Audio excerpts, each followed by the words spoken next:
안녕하세요. 오늘 제가 들려드릴 이야기는 단순한 가족사의 한 장면이 아니라 수십 년 동안 가족을 위해 희생해온 한 여성이 존중받지 못했을 때 어떤 선택을 할 수 있는지 보여주는 충격적인 실화입니다.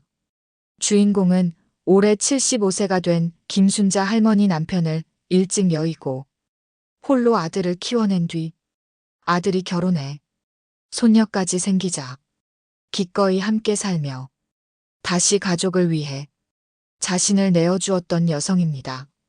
그러나 어느 날 며느리의 휴대폰 속에서 발견한 한 단어가 모든 것을 무너뜨렸습니다. 그 단어는 미친년이었습니다.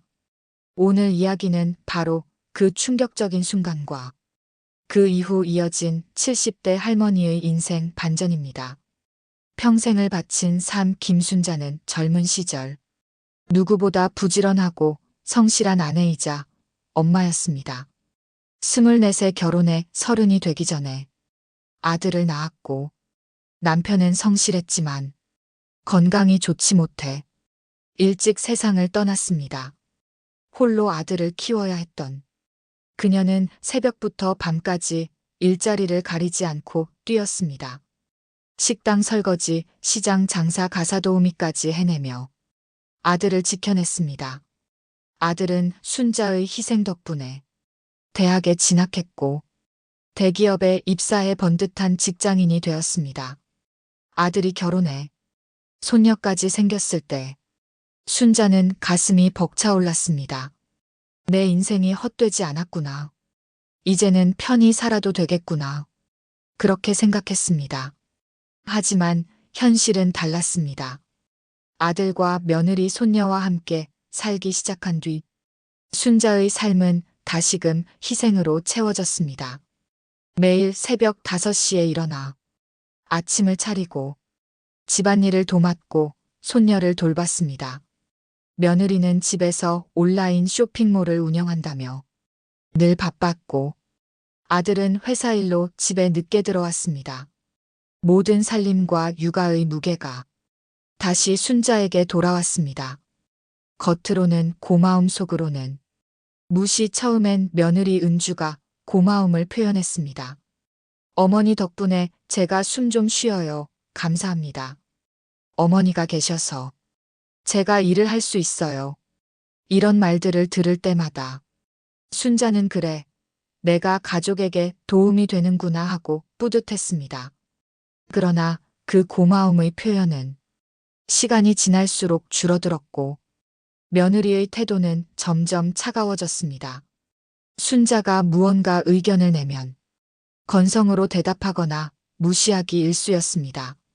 손녀가 감기에 걸렸을 때 순자가 정성껏 끓여준 생강차를 보며 은주는 날카로운 목소리로 말했습니다.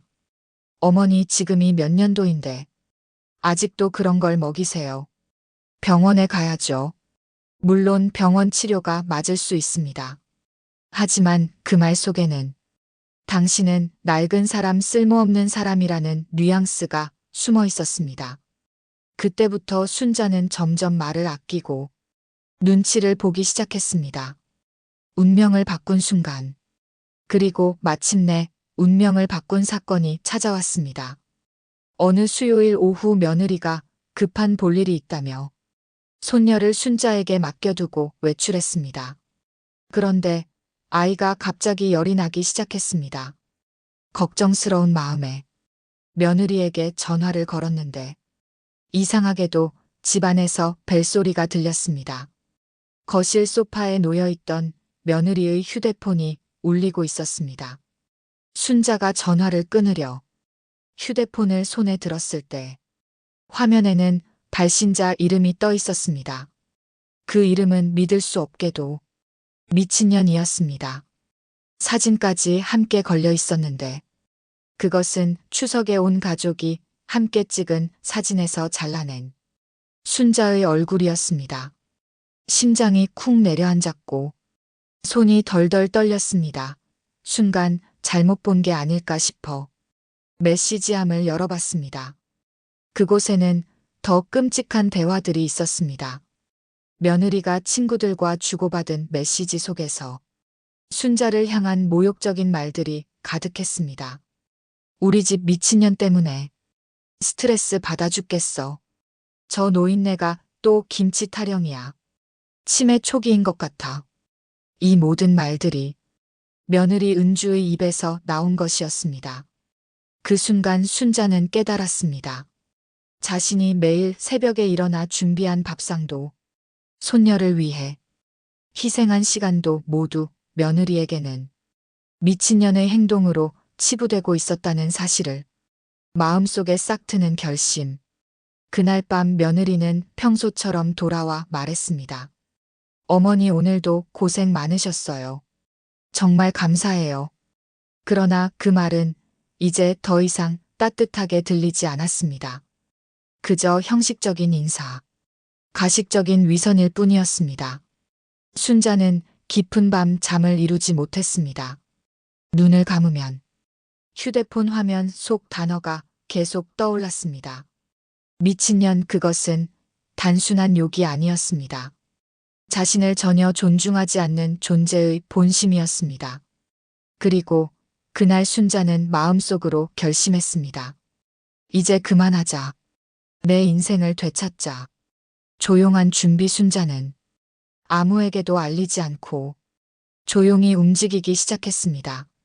집안 서랍 속에 넣어둔 오래된 통장과 보험 증서, 남편이 남긴 서류들을 하나하나 꺼냈습니다. 자신이 가진 재산을 처음부터 끝까지 정리해 본 건 처음이었습니다. 놀랍게도 평생 모은 적금과 남편이 남긴 보험금, 그리고 현재 살고 있는 아파트를 모두 합치니 7억 원이 넘었습니다. 그래, 아직 늦지 않았어. 내 인생을 내 손으로 바꿀 수 있어. 순자는 은행을 찾아가 계좌를 하나로 통합했고 가족이 접근할 수 없도록 보안을 강화했습니다. 그리고 오래 알던 부동산 중개업자를 찾아갔습니다. 우리 집 팔고 싶습니다. 가능한 한 빨리 중개사는 놀란 표정으로 물었습니다. 여사님, 아드님은 알고 계신가요? 순자는 단호히 말했습니다. 아들은 모릅니다. 그리고 모르면 됩니다. 이건 내 결정입니다. 식탁 위의 폭탄 선언. 며칠 뒤 온 가족이 모인 저녁 자리에서 순자는 드디어 입을 열었습니다. 평소와 다름없이 식탁 위에는 정성껏 차려진 반찬들이 놓여 있었습니다. 아들은 환하게 웃으며 말했습니다. 엄마, 오늘 밥이 유난히 맛있네요. 며느리도 웃으며 덧붙였습니다. 어머니 최고예요. 그 순간 순자는 젓가락을 내려놓으며 차갑게 물었습니다. 은주야, 내 휴대폰에 내 이름이 어떻게 저장돼 있는지 나는 다 안다. 순간 공기가 얼어붙었습니다. 며느리의 얼굴은 하얗게 질렸고 아들은 무슨 말인지 이해하지 못한 채 두 사람을 번갈아 보았습니다.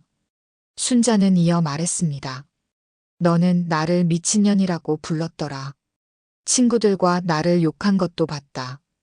이제 거짓말하지 마라. 아들이 믿을 수 없다는 듯 물었습니다. 엄마, 정말이에요. 며느리는 당황한 목소리로 변명했습니다. 그건 그냥 친구들끼리.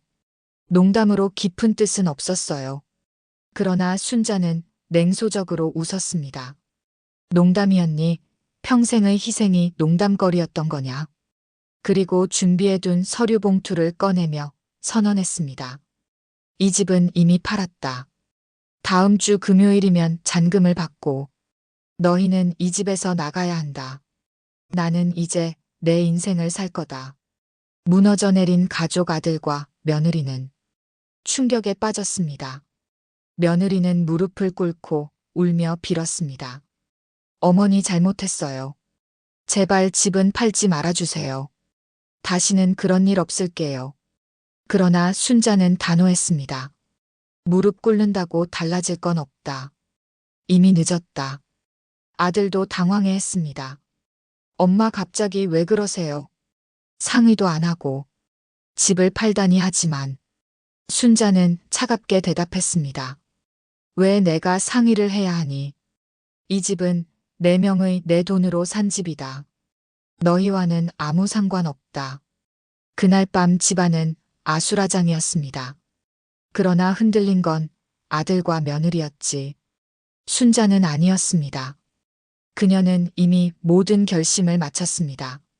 제주에서의 새 3집은 시세보다 조금 낮은 값에 빠르게 팔렸고, 순자는 잔금을 받은 후 모든 짐을 싸서 제주도로 떠났습니다. 바다가 내려다 보이는 작은 펜션에서 새로운 삶을 시작했습니다.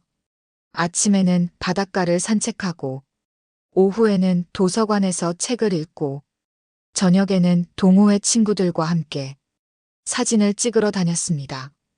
처음엔 외로울 줄 알았지만 누구의 눈치도 보지 않고 내가 원하는 일을 할 수 있는 자유가 너무 달콤했습니다.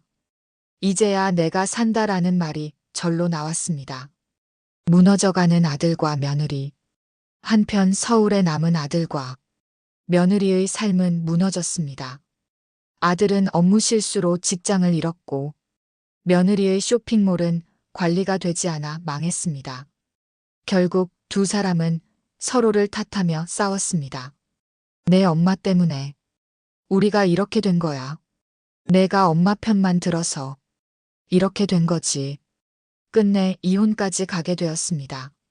손녀는 아빠와 둘이 남았고, 아들은 눈물로 엄마에게 도움을 청했습니다. 엄마 제발 한 번만 도와주세요. 소영이가 너무 힘들어해요 하지만 순자는 냉정했습니다. 준노야. 내가 아내를 택해. 나를 외면했지. 그 대가를 이제는 내가 져야 한다. 나는 이미 내 역할을 끝냈다. 진짜 반격의 의미. 시간은 흘러 아들은 작은 회사에 취직했고, 손녀도 새로운 생활에 적응했습니다. 그리고 뒤늦게 깨달았습니다. 이제야 어머니가 얼마나 고생하셨는지 알겠다 하지만 이미 늦은 후였습니다. 제주에서 순자는 더 이상 누구의 엄마 누구의 시어머니가 아닌 오롯이 자신으로 살았습니다. 매일 바다를 바라보며 커피를 마시고 원하는 책을 읽으며 자유를 누렸습니다. 그녀는 깨달았습니다. 진짜 반격은 누군가를 무너뜨리는 게 아니라 나를 세우는 일이다. 존중받지 못하는 곳에서 떠나는 것. 그것이 내 최고의 선택이었다. 오늘의 이야기는 존중받지 못하는 관계 속에서 살아가는 수많은 시니어들에게 전하는 메시지입니다. 나이가 들었다고 해서 가족이라는 이유로 무조건 참고 살아야 하는 건 아닙니다. 존중받지 못한다면 떠나십시오. 그것이 새로운 인생의 시작이 될 수 있습니다. 이야기가 마음에 와닿았다면 구독과 좋아요, 알림 설정 꼭 부탁드립니다. 더 많은 시니어들의 진솔한 이야기로 다시 찾아뵙겠습니다. 감사합니다.